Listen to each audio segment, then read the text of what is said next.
നമസ്കാരം. ഇൻഫർമേഷൻ മീഡിയയുടെ പുതിയൊരു വീഡിയോസിലേക്ക് എല്ലാ കൂട്ടുകാർക്കും ഒരിക്കൽ കൂടി സ്വാഗതം. നിലവിലിപ്പോൾ 1600 രൂപ പെൻഷൻ ലഭിച്ചുകൊണ്ടിരിക്കുന്ന ആളുകൾക്ക് വളരെ സന്തോഷകരമായ വാർത്തയുമായിട്ടാണ് ഇൻഫർമേഷൻ വീഡിയോസ് വന്നിട്ടുള്ളത്.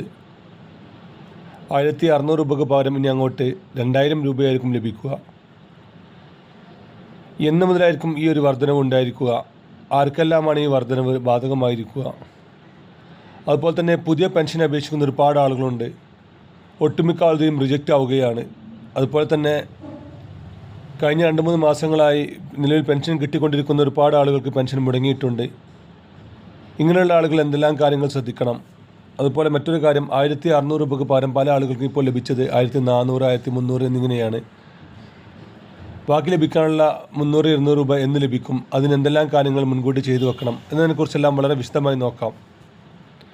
അതിനു മുന്നോടിയായി ഇൻഫർമേഷൻ മീഡിയയുടെ വീഡിയോസ് നിങ്ങൾ ആദ്യമായിട്ടാണ് കാണുന്നതെങ്കിൽ ചാനൽ സബ്സ്ക്രൈബ് ചെയ്യാൻ മറക്കരുത്. നമ്മുടെ ചാനൽ ഒരു തരത്തിലുള്ള മത രാഷ്ട്രീയ കാര്യങ്ങളും വരുന്നതല്ല. ഗവൺമെൻറ്റിൽ നിന്ന് ലഭിക്കുന്ന സേവനങ്ങൾ, ആനുകൂല്യങ്ങൾ, അറിയിപ്പുകൾ എന്നിവയെക്കുറിച്ച് മാത്രമായിരിക്കും വീഡിയോസുകൾ വരുന്നത്. ശ്രദ്ധിക്കുക, ഗവൺമെൻറ് സേവനങ്ങളും അറിയിപ്പുകളും എപ്പോൾ വേണമെങ്കിലും പുതിയ മാറ്റങ്ങൾ വരാം. ഏറ്റവും പുതിയ അറിയിപ്പുകൾ ലഭിക്കാൻ ചാനൽ സബ്സ്ക്രൈബ് ചെയ്ത് തൊട്ടടുത്തുള്ള ബെല്ലൈക്കൺ കൂടി ക്ലിക്ക് ചെയ്ത് വെക്കുക. ആദ്യം നമ്മൾ നോക്കാൻ പോകുന്നത്, നിലവിലിപ്പോൾ 1600 രൂപയ്ക്ക് പകരം 1300, 200 എന്നിങ്ങനെ ലഭിക്കുകയും എന്നാൽ ബാക്കി പണം അവരുടെ അക്കൗണ്ടിൽ എത്താത്ത ആളുകൾക്കുമാണ്. 1400, 300 ലഭിക്കുന്ന ആളുകൾക്ക് കേന്ദ്രത്തിന് വിഹിതം ലഭിക്കാത്തത് കൊണ്ടാണ്, അല്ലെങ്കിൽ കേന്ദ്രത്തിൻ്റെ വിഹിതം പിന്നീട് ലഭിക്കുന്നത് കൊണ്ടാണ് ഇങ്ങനെ ലഭിക്കുന്നത്.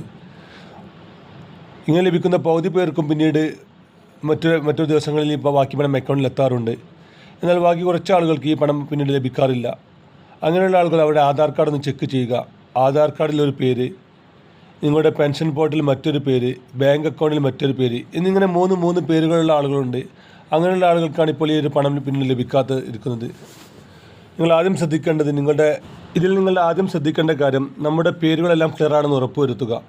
പല ആളുകൾക്കും ആധാർ കാർഡിലൊരു പേര്, അതുപോലെ തന്നെ മറ്റു ബാങ്ക് പാസ്ബുക്കിൽ മറ്റൊരു പേര്, നമ്മുടെ പെൻഷൻ പോർട്ടലിൽ മറ്റൊരു പേര് എന്നിങ്ങനെ മൂന്ന് പേരുള്ള ആളുകളാണ്. ഈ 3 പേരും ഒന്നാണ് നമ്മൾ ഉറപ്പുവരുത്തുക, അല്ലെങ്കിൽ അത് തിരുത്താനുള്ള കാര്യങ്ങൾ നമ്മൾ ചെയ്യുക. അതുമല്ലെങ്കിൽ നിങ്ങളുടെ ബാങ്ക് പാസ്ബുക്കിൽ KYC പൂർത്തിയാക്കിയിട്ടുണ്ടാവില്ല, 10 വർഷമായി ഉപയോഗിക്കുന്ന ബാങ്ക് അക്കൗണ്ട് ആയിരിക്കാം. അതല്ലെങ്കിൽ നിങ്ങളുടെ pan card, Aadhaar card link ചെയ്യാതെ ഇരിക്കും. എന്നിങ്ങനെ പല പ്രശ്നങ്ങൾ കൊണ്ട് നിങ്ങൾക്ക് ബാക്കിയുള്ള കേന്ദ്ര സർക്കാരിൽ നിന്നുള്ള വിഹിതം ലഭിക്കാതിരിക്കുന്നുണ്ട്. അതുകൊണ്ട് തന്നെ ഈ ഒരു വിഹിതം ലഭിക്കാത്ത ആളുകൾ ഈ കാര്യം പ്രത്യേകം ശ്രദ്ധിക്കുക. അതുപോലെ തന്നെ ഇപ്പോൾ പുതിയ പെൻഷൻ അപേക്ഷിച്ച ആളുകൾ, ഒരുപാട് ആളുകൾ റിജക്റ്റ് ആയിട്ടുണ്ട്. ചെറിയ കാര്യങ്ങൾ പറഞ്ഞുകൊണ്ടാണ് ഇപ്പോൾ റിജക്റ്റ് ആയതിൽ അധികം പേരുമുള്ളത്. എന്നാൽ അവർ ഇപ്പോൾ ഒന്നുകൂടി അപേക്ഷിച്ച് കഴിഞ്ഞാൽ അവർക്ക് അപ്രൂവൽ ആകുന്നുമുണ്ട്. നമുക്കറിയാം, ഈ വർഷം അവസാനത്തിലാണ് പഞ്ചായത്ത് ഇലക്ഷൻ നടക്കുക. അതിനുശേഷം നിയമസഭാ ഇലക്ഷൻ കൂടി നടക്കുന്നത് കൊണ്ട് തന്നെ സർക്കാരുകൾ ഈ കാര്യത്തിൽ വിട്ടുവീഴ്ചകൾ ചെയ്യുന്നുണ്ട്. ഈ ഒരു അവസരം നമ്മൾ പരമാവധി പ്രയോജനപ്പെടുത്തുക. പുതിയ പെൻഷൻ ഒന്നുകൂടി അപേക്ഷിച്ച് കഴിഞ്ഞാൽ നിങ്ങൾ ഈ ഒരു അപേക്ഷാ നമ്പർ നിങ്ങളുടെ വാർഡ് മെമ്പറുമായി പങ്കുവെക്കുക. ബാക്കിയുള്ള കാര്യങ്ങളെല്ലാം അവർ ചെയ്തുകൊള്ളും. കാരണം നമുക്കറിയാം, പഞ്ചായത്ത് ഇലക്ഷൻ അടുത്തത് കൊണ്ട് തന്നെ ഇങ്ങനെയുള്ള കാര്യങ്ങൾക്ക് അവർ പ്രത്യേക മുൻഗണന നൽകുന്നുണ്ട്.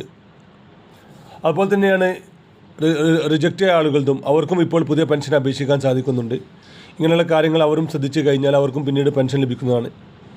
ഇനി നമ്മൾ നോക്കാൻ പോകുന്നത്, ഇപ്പോൾ പെൻഷൻ ലഭിച്ചുകൊണ്ടിരിക്കുന്ന ആളുകൾക്ക് വളരെ സന്തോഷകരമായ വാർത്തയാണ്. നമുക്കറിയാം, ഇപ്പോൾ നമുക്ക് ലഭിച്ചുകൊണ്ടിരിക്കുന്നത് 1600 രൂപയാണ് പെൻഷൻ.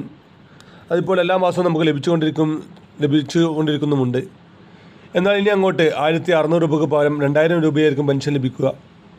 ഈ മാസം 25-ാം തീയതിക്കകം തന്നെ ഈ ഒരു പ്രഖ്യാപനം ഉണ്ടായിരിക്കും. നമ്മളെല്ലാം കഴിഞ്ഞ ബജറ്റിൽ നമ്മളെല്ലാം പ്രതീക്ഷിച്ചിരുന്നു പെൻഷൻ പണം കൂടുന്നതിനെക്കുറിച്ച്. അന്ന് സർക്കാർ പറഞ്ഞിരുന്നത് പെൻഷൻ പണം എപ്പോൾ വേണമെങ്കിലും കൂട്ടാം, അതിന് ബജറ്റിൽ പ്രഖ്യാപനം ഉണ്ടായിരിക്കണം, ആവശ്യമെന്നില്ല എന്നുള്ളതാണ്. ഈ ഒരു മാസം 25-ാം തീയതിക്ക് മുമ്പ് തന്നെ പെൻഷൻ പണം കൂടുക, അതുപോലെ തന്നെ മറ്റ് ഒരുപാട് കാര്യങ്ങൾ സർക്കാർ പ്രഖ്യാപിക്കുകയാണ്. നമുക്കറിയാം, ഇലക്ഷൻ അടുത്തത് കൊണ്ട് തന്നെ ഇങ്ങനെയുള്ള പ്രഖ്യാപനങ്ങൾ വരും ദിവസങ്ങൾ തന്നെ ഉണ്ടായിരിക്കും. അതുകൊണ്ട് തന്നെ ഇപ്പോൾ പെൻഷൻ ലഭിച്ചുകൊണ്ടിരിക്കുന്ന ആളുകളും പുതിയ പെൻഷൻ അപേക്ഷിച്ച ആളുകളും നാം കറക്റ്റായി തന്നെ എല്ലാ കാര്യങ്ങളും രേഖപ്പെടുത്തുക. പെൻഷൻ മസ്റ്ററിങ്, അതുപോലെ തന്നെ 60 വയസ്സ് കഴിഞ്ഞ വിധവകളായ ആളുകൾ നൽകേണ്ട സത്യവാങ്മൂലങ്ങൾ എന്നിവയെല്ലാം കറക്റ്റായി തന്നെ നൽകുക. ഇതിൽ സത്യവാങ്മൂലം നമ്മൾ പ്രത്യേകം ശ്രദ്ധിക്കണം. സർക്കാർ പറയുന്ന കണക്കനുസരിച്ച് 60 വയസ്സ് കഴിഞ്ഞാൽ പിന്നീട് നൽകേണ്ട ആവശ്യമില്ല. പക്ഷേ നമ്മൾ എന്നാണോ കൊടുത്തത് ആ രേഖ അനുസരിച്ച് നമുക്ക് 60 വയസ്സാകുന്നവരെ നമ്മൾ ഈ സത്യവാങ്മൂലം നൽകണം. വിധവാ പെൻഷൻ വാങ്ങുന്ന ആളുകൾക്കായിരിക്കും ഈ സർക്കാർ ഉത്തരവ് ബാധകമായിരിക്കുക. എന്നിങ്ങനെ പല കാര്യങ്ങളും ശ്രദ്ധിച്ചു കഴിഞ്ഞാൽ നമുക്ക് പെൻഷൻ 2000 രൂപ ലഭിക്കുന്നതാണ്. വീഡിയോ ഇഷ്ടപ്പെട്ടെന്ന് കരുതുന്നു. ഇതുപോലത്തെ ചെറിയ ചെറിയ ഇൻഫർമേഷൻ വീഡിയോകൾക്ക് വേണ്ടി ചാനൽ